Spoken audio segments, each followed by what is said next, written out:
Halaman 14. Persaudaraan karena Allah.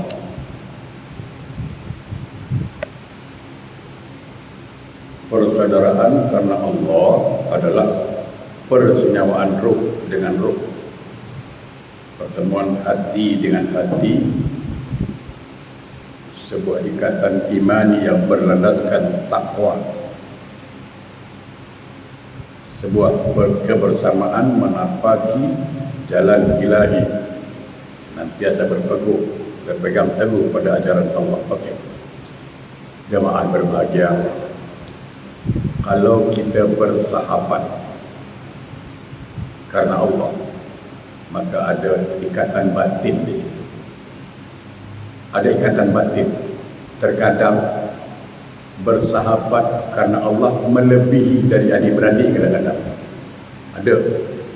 Cuma kadang-kadang sangat dikesalkan juga, ada orang lebih mementingkan kawan daripada adik-beradik, pun ada juga. Mestinya tidak begitu, ya. Adik-beradik punya hak spesial, kawan ada hak spesial. Tapi yang saya ingin katakan, persahabatan yang terjalin dengan karena Allah, maka itu ada ikatan batin di sini. Tapi kalau bersahabat karena ada udang di balik bakwan, ada sesuatu yang dia mau, itu tidak kekal dan tidak lama, ya. Jadi kalau kita bersahabatlah karena Allah, tidak ada kepentingan yang lain, murni hanya menuntut itu Allah. Satu lagi saya ingatkan, jangan, ada sebuah riwayat, ya, dari hadis Nabi itu mengatakan begini. Nabi pernah tanya sahabat, mau tidak engkau mengamalkan satu amalan, pahalanya lebih besar dari sedekah, daripada solat, daripada amal-amal yang lain besar. Apa itu? Mendamaikan orang yang sedang bertengkar. Begitu pentingnya sahabat dalam Islam. Penting sekali. Kalau kita tak ada, orang rindu. Dia tak ada, tak sedap. Itu sahabat. Tapi kalau dia ada kecoh, itu payah tu. Kan ada tu. Kalau dia ada, semua spoil lah. Kalau dia dah ada, semua hancur, tak jadi. Baik dia tak datang. Itu lagi satu masalah. Ya. Jadi saya ingin katakan apa, bersahabatlah karena Allah. Itu nanti berkah. Berkahnya luar biasa. Baik, kita ambil dalil dulu. Dalilnya Al-Quran, surah Ali Imran 103. Sekali lagi saya katakan, kitab ini kalau ada orang hafal si dalilnya, boleh jadi ustazah. Saya katakan betul. Karena ini kitab dalil, tinggal lagi menguraikan saja lagi. Kalau dalil sudah lengkap, apapun dalilnya ada di sini. Firman Allah dalam surah Ali Imran 103. A'udzubillahi minasyaitonir rajim. Ayat ini selalu kita baca. Ingat, ya, kalau baca Quran di awal surat baca bismillah. Tapi di pertengahan surat cukup baca ta'awuz, tidak pakai bismillah lagi, supaya paham. A'udzubillahi minasyaitonir rajim. Wa'tasimu bihablillahi jami'an wa la tafarraqu wadhkuru ni'matallahi 'alaikum iz kuntum a'da'an fa'alafa baina qulubikum fa'asbahtum bi ni'matihi ikhwana wa kuntum 'ala safa hufratin minan nar وَكُنْتُمْ عَلَى شَفَا حُفْرَةٍ مِنَ النَّارِ فَأَنْقَذَكُمْ مِنْهَا kadzalika yubayyinullahu lakum ayatihi la'allakum tahtadun. Kalau baca Quran supaya kita mendapat nikmatnya, perhatikan penghujung ayat. Apa yang Allah mau di situ? Itu kalau baca Quran rahsianya, ujung ayatnya perhatikan. Apa tujuannya? Apa yang Allah mau? La'allakum tahtadun. Itu fungsinya. Jadi kalau baca ayat, tengok ujungnya itu. Apa yang Allah mau? Sama kan ini. Kau buat ini. Last kan dibagi tahu supaya kan ada tu. Jadi kita tahu apa yang Allah mau. Jadi kalau baca Quran itu sama. Suami cakap, nanti kan kau pergi pasar, kau beli lauk ini, kau buat abang nak makan. Jadi ujung dia nak makan. Ujung dia nak makan. Jadi kalau baca Quran, tengok ayat ujung tak apa dia. La'allakum tahtadun, agar kamu mendapat petunjuk. Nah ini dia. Semua kita sangat berharap kepada petunjuk Allah. Betul kan? Hidayah. Nah ini satu hal lagi saya ingatkan. Ada orang, ini orang lah. Mungkin saya pernah sampaikan minggu lalu. Kenapa kau tak sembahyang? Kenapa kau tak datang masjid? Kenapa kau tak pergi ikut majlis ilmu? Apa jawabannya? Aku bukan tanda solat. Nah, aku bukan tanda ke masjid. Nah, bukan tanda belajar. Nah, tapi hidayah. Dia salahkan hidayah pula. Nasib baik hidayah 7 dan 5. Ya kan? Kalau dia ada marah nanti dia, kalau aku salah, aku bukan tak nak solat, aku bukan tak nak mengaji, bukan tak nak datang masjid. Hidayah Allah tak kasih. Sekarang yang salah siapa?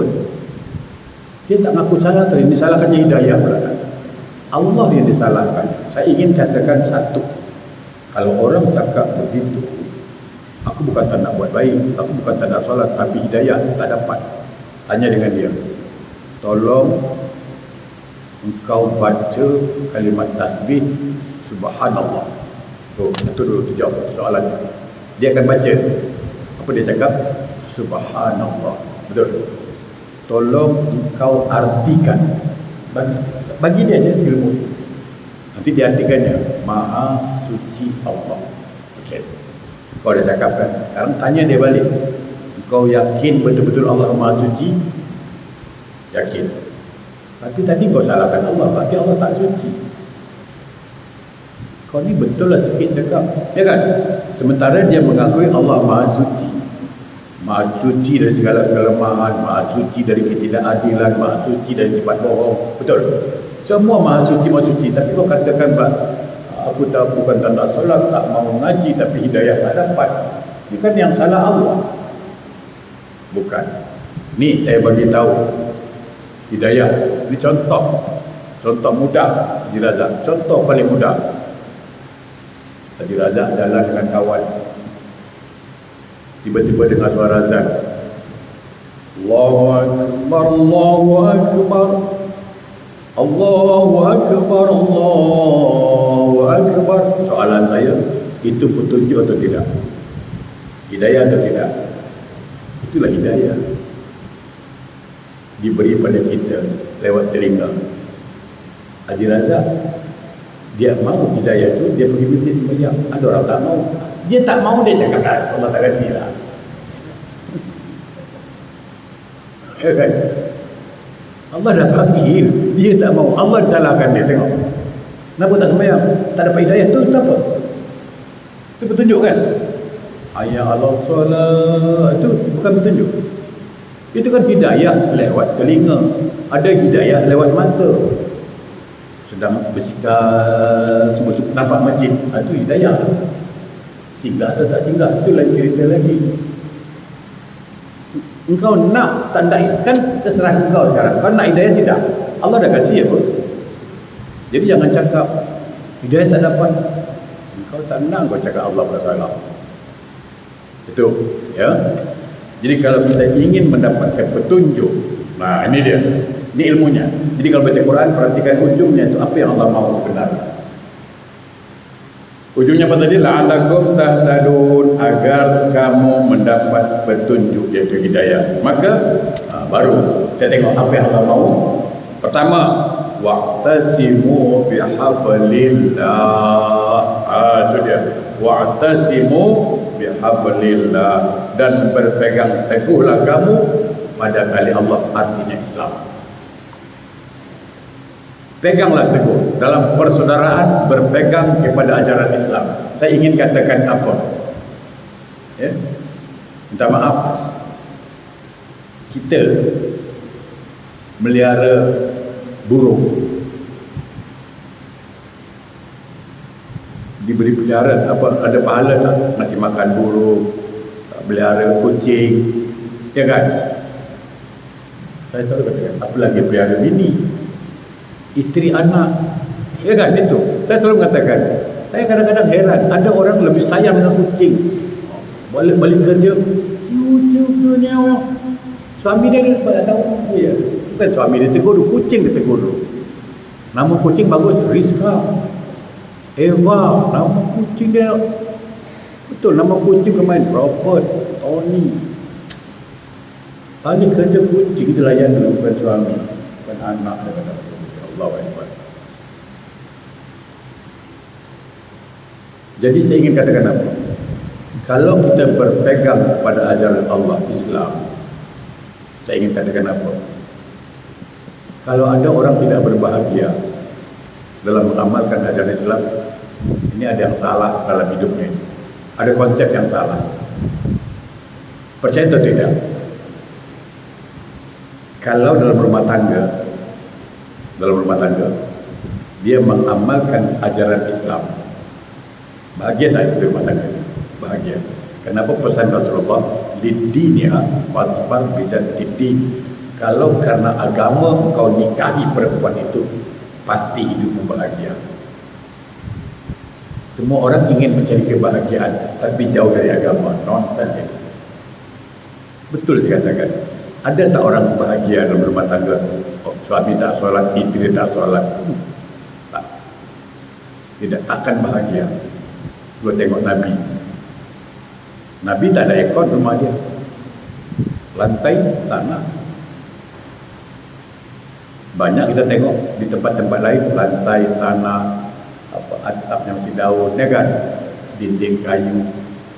Nabi itu tidur berbekas badannya yang melepak kurma, tak ada aircon, tak ada lampu, kadang makan, kadang tidak.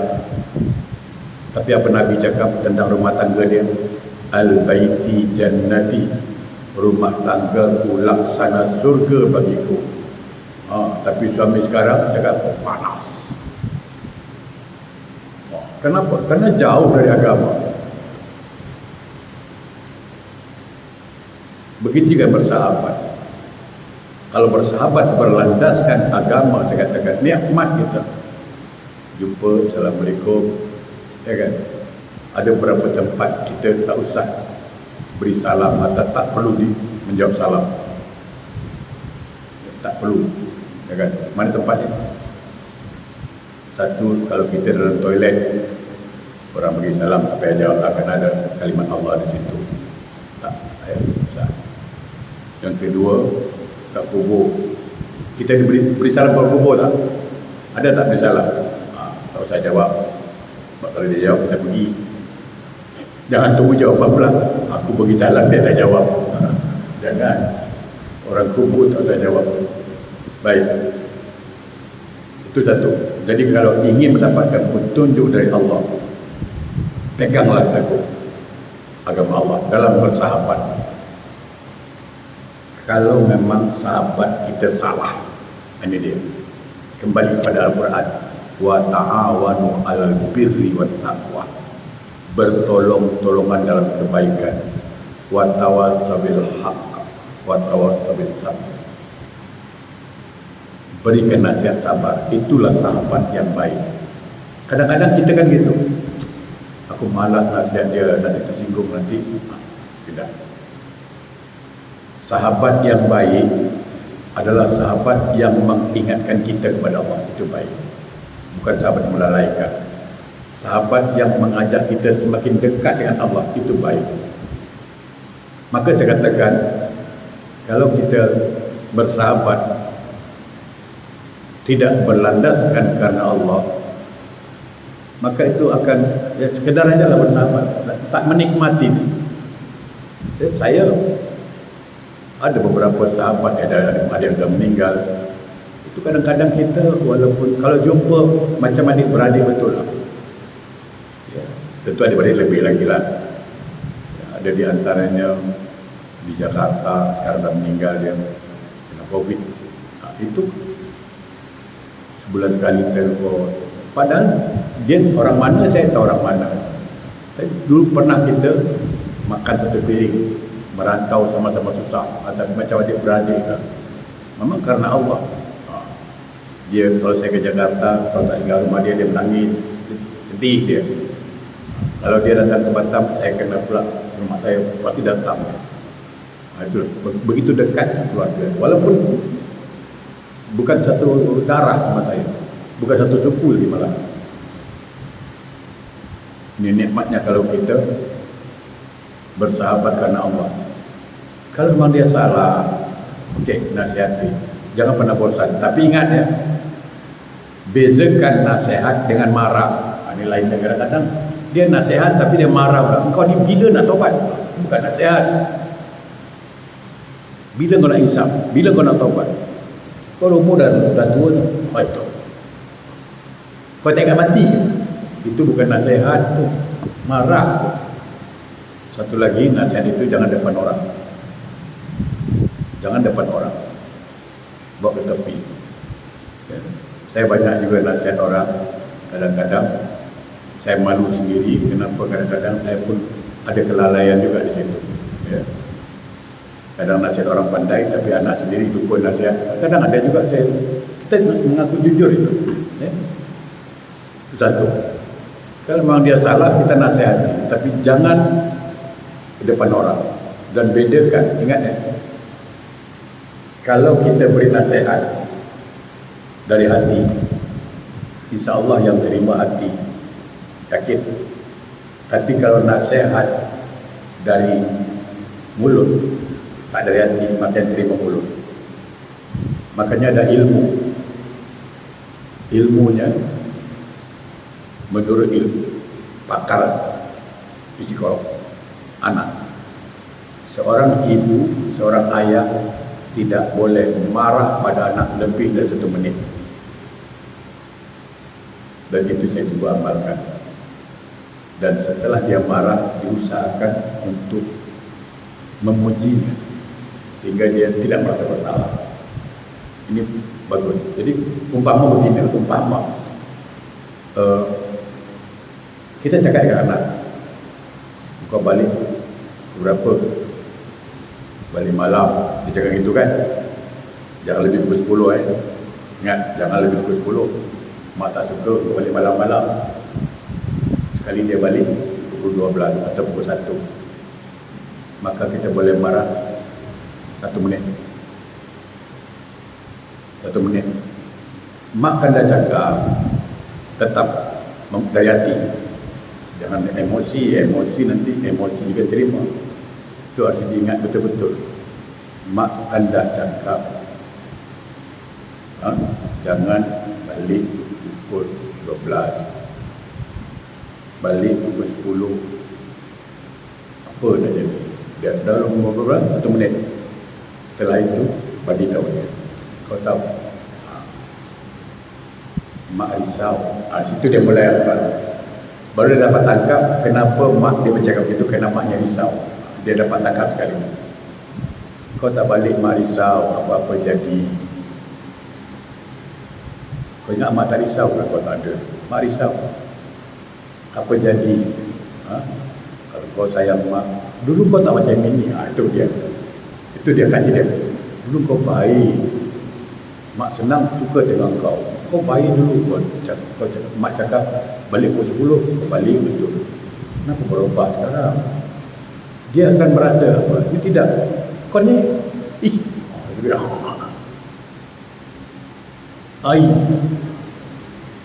dah. Macam mana lah anak tu nak berkawan dengan mak. Tu. Sama, bersahabat juga gitu. Boleh marah, jangan lebih 1 minit memberikan, habis itu puji. Dan dalam Islam ni paling indah, kalau memang sahabat kita baik, kenapa kita tak puji dia? Nah ini saya ingat kepada suami-suami. Suami sekarang paling berat nak puji isteri. Puji orang boleh, itu saya heran. Di Facebook dia boleh like orang punya, isteri punya dia tak like. Termasuk saya lah kadang-kadang.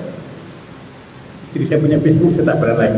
Kadang dia tanya, tak like pun, like lah. Saya dah sini aku tak payah like. Ya.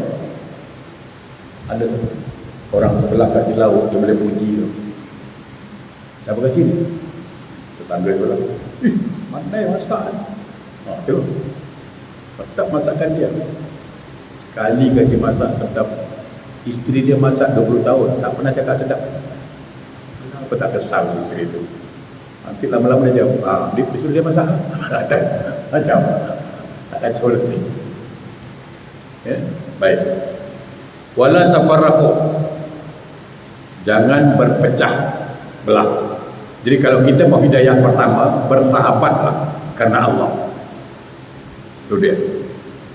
Jangan ada kepentingan karena dia baik, dia banyak duit, boleh lah. Jangan. Tapi karena Allah. Dia salah, nasihati. Kalau dia baik, kita puji. Kalau dia salah, kita nasihati. Itulah berkawan yang bagus. Ya, ucapan terima kasih harus selalu diamalkan. Terima kasih kau bantu aku hari ini. Alhamdulillah, mudah-mudahan berkah. Kau belanja aku makan hari ini. Tenang. Tapi jangan dia belanja terus, sekali kita pula lah. Ya kan? Jadi begitu. Wala tafarraqu, jangan berpecah belah. Ingat ya. Khamsatun laisat salatu. Ada satu hadis Nabi, kalau tak salah saya, diriwayatkan oleh Anas bin Malik. Ada 5 orang yang solatnya Allah tak terima. Salah satu di antaranya siapa? Al-Musahinun. Sahabat bertanya, apa itu Musahinun? Orang yang tidak mau berkata-kata dengan saudaranya lebih dari 3 hari.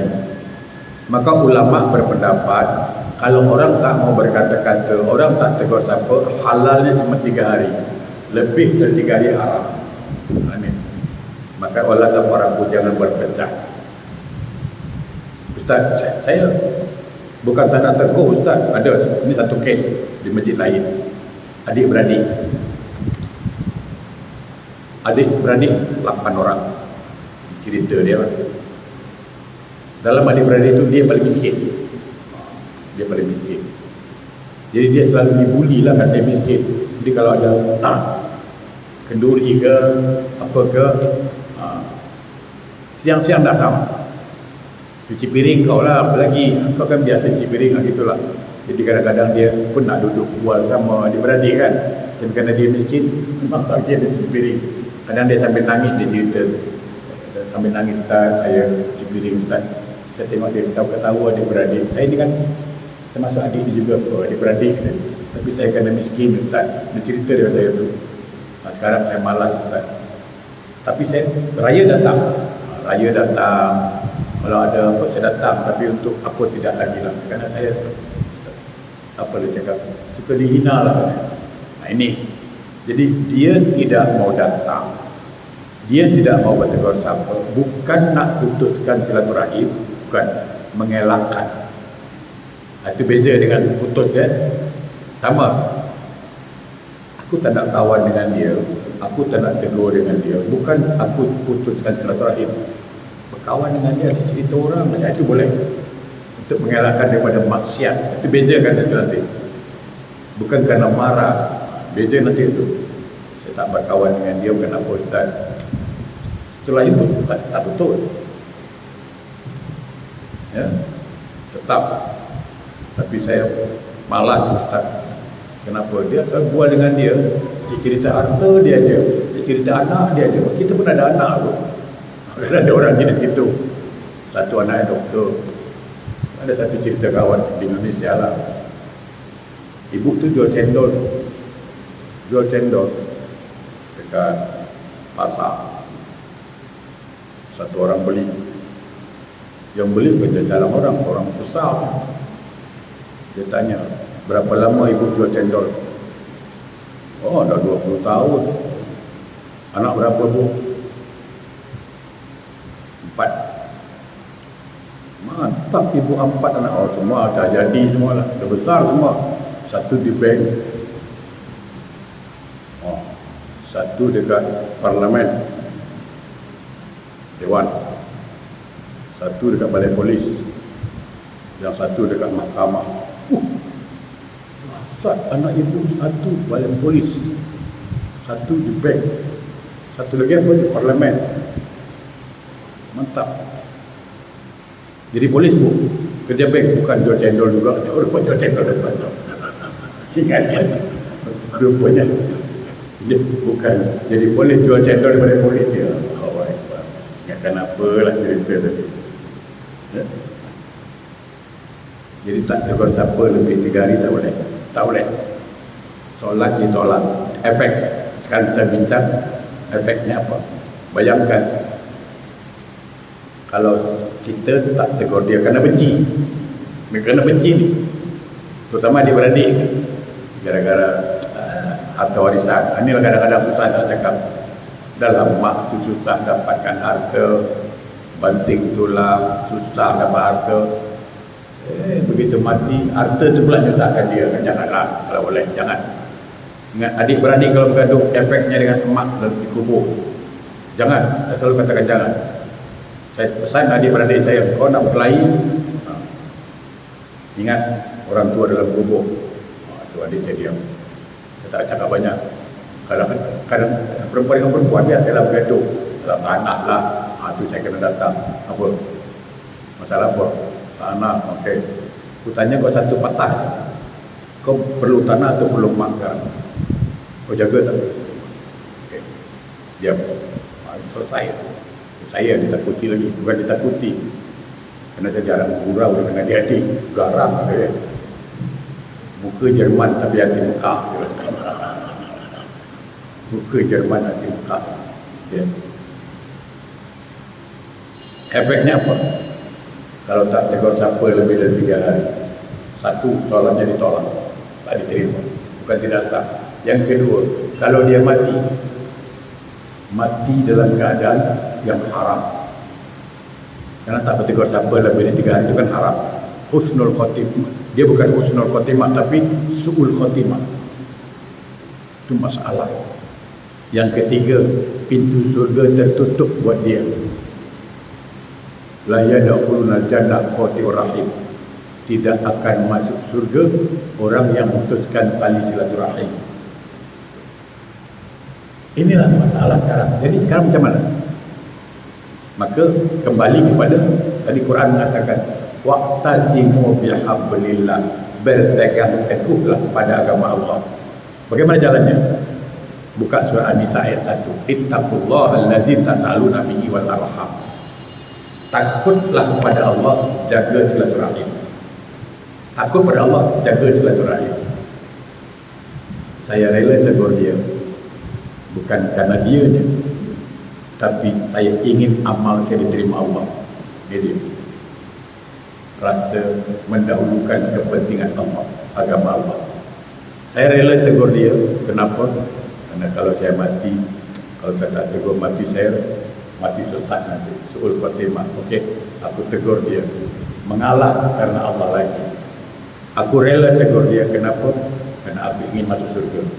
Ini dikatakan ittaqullah, takutlah pada Allah, jaga silaturahim. Itu dia betul-betul. Jadi kalau orang sombong lain, aku tak tegur dia makan aku. Itu cerita lain dah. Aku tak tegur dia, aku tak kacau dia. Jangan, berat itu. Ya. Baik. Dalil yang kedua, Al-Hijr ayat 47 halaman 15. A'udzu billahi minasy syaithanir rajim. Wa naza'na ma fi sudurihim min ghillin ikhwanan ala sururin mutaqabilin. Dan kami lenyapkan segala rasa dendam yang berada dalam hati mereka, sedang mereka merasa bersaudara duduk berhadap-hadapan di antara dipan-dipan. Artinya apa? Jemaah berbahagia, kalau kita berpegang kepada agama Allah, hati kita bersih, insya Allah tidak ada dendam.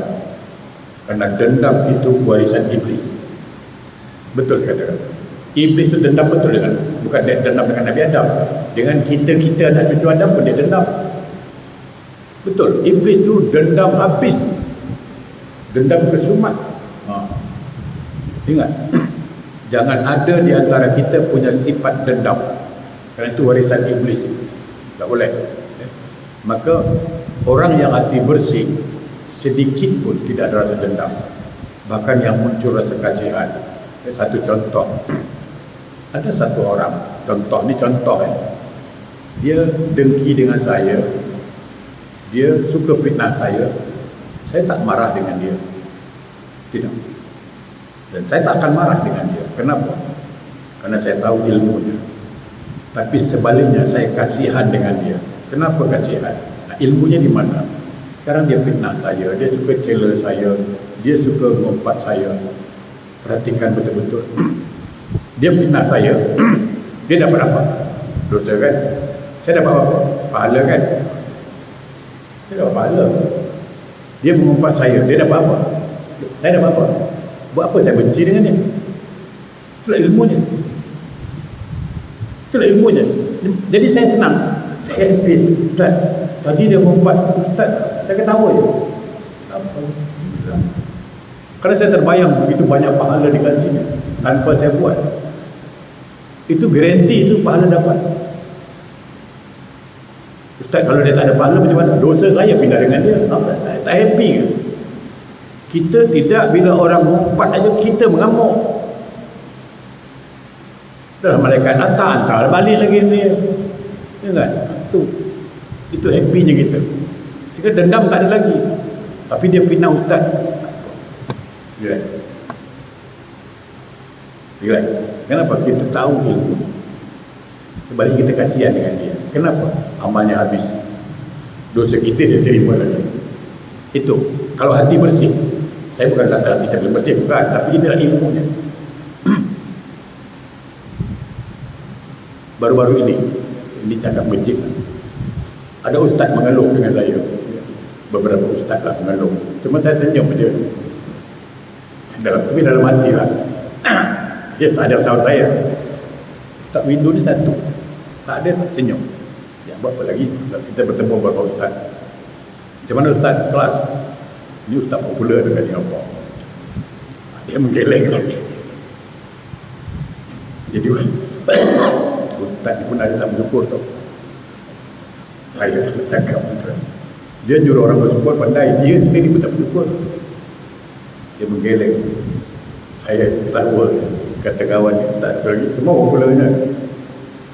Kenapa kata Ustaz? Tak ada. Saya dengar pun menggeleng. Ialah Ustaz, sejak ada siaran langsung ni, kata 40% lagi yang ada jemaah. Dia cakap itu. Kalau Ustaz macam mana? Saya tak peduli. Datang dua orang pun tak pulang pun tidak tak peduli. Tak kisah ramai ke, sikit ke, dan kita tak dengar, saya tak peduli. Itu Ustaz dia lah. 40% Ustaz tinggal lagi. Saya dalam hati saya, ini ujung-ujungnya bulu sikit lah. Ya, tapi saya tak cakap dengan dia lah. Saya faham lah dia. Ternyata masih ada rosak kita. Oleh karena itu jemaah berbahagia, ya, orang kalau sudah hati bersih, dendam tak ada, iri dengki tak ada, relax aja dia. Okey, kita ambilkan dalilnya dulu. Surah Al-Hujurat, ini selalu kita dengar, ayat 10. A'udzubillahi minasyaitonir rajim. Innamal mu'minuna ikhwah faslihu baina akhawaykum wattaqullaha la'allakum turhamun. Itu la'allakum turhamun lagi. Ujungnya apa? Bertakwalah kepada Allah supaya kamu mendapat rahmat. Ada kan jelas.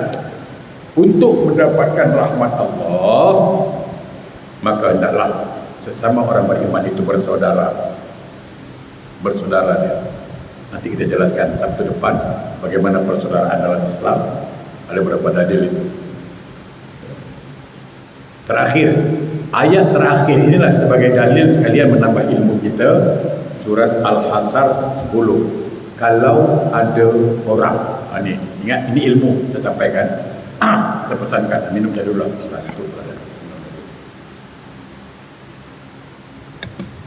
Ini ilmunya, biar tahu ni dalil. Kalau ada orang bercakap doa pada orang mati tak sampai, kan ada tu kadang-kadang, ya kan? Ada yang bilang, doa pada orang mati tak sampai, doa pada orang mati tak sampai. Ambil Quran, taruh kemukan dari depan. Ini kau baca ayat ni, baca. Suruh dia baca kuat sikit. Surat Al-Hasyr ayat 10. Ini dalil. Ingat. Jadi kalau ada orang cakap doa pada orang mati tak sampai, dia cakap dalil Quran mana? Ini Al-Hasyr ayat 10. A'udzubillahi minasyaitonir rajim. Dan saya jelaskan berfaham. Wallazina ja'u min ba'dihim yaquluna Rabbana ighfir lana wa li ikhwanina allazina sabaquna bil iman wa la taj'al fi qulubina ghillan lil ladzina amanu Rabbana innaka ra'ufur rahim. Ini dalil. Dan orang-orang yang datang sesudah mereka, orang-orang yang datang sesudah mereka, orang Muhajirin dan orang Ansar. Okey. Saya tanya, orang tu masih hidup atau dah meninggal? Dah meninggal. Itu dah meninggal. Orang-orang sebelum kita, mak bapak kita, nenek moyang kita dah meninggal belum? Okey, dah meninggal. Berdoa. Apa doanya? Rabbana ighfir lana wa li ikhwanina allazina sabaquna bil iman wa la taj'al fi qulubina ghillan lil ladzina amanu rabbana innaka ra'ufur rahim. Ya Rabb, wahai Tuhan kami, beri ampunilah kami dan saudara-saudara kami yang telah beriman lebih dahulu dari kami. Okey, nenek moyang kita dengan kita mana dulu beriman? Dulu dia kan? Dan dia sudah meninggal. Jadi kalau dia cakap tak sampai ni Quran, you read lah, baca-baca. Jangan you see je, tengok-tengok je kan gitu. Dan janganlah kau biarkan kedengkian dalam hati kami terhadap orang-orang beriman. Ya Tuhan kami, sesungguhnya Engkau Maha Penyantun lagi Maha Penyayang. Ini doa bagus diamalkan untuk sekaligus membersih hati. Selain dia muqallibal qulub, sabit qalbi ala dinik wa ta'atik. Jadi surat Al-Hasyr, jadikan itu amalan harian kita, ya.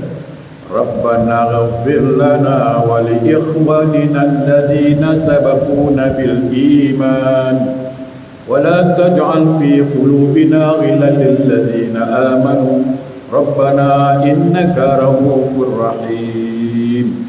Wahai Tuhan kami, beri ampunlah kami dan saudara-saudara kami yang telah beriman lebih dahulu dari kami, dan jangan Engkau biarkan kedengkian dalam hati kami. Jadi salah satu fungsi doa ini untuk menghilangkan rasa dengki kita. Jadi ini sebagai dalil, kalau ada orang mengatakan doa pada orang mati tak sampai, ini dalilnya jelaslah.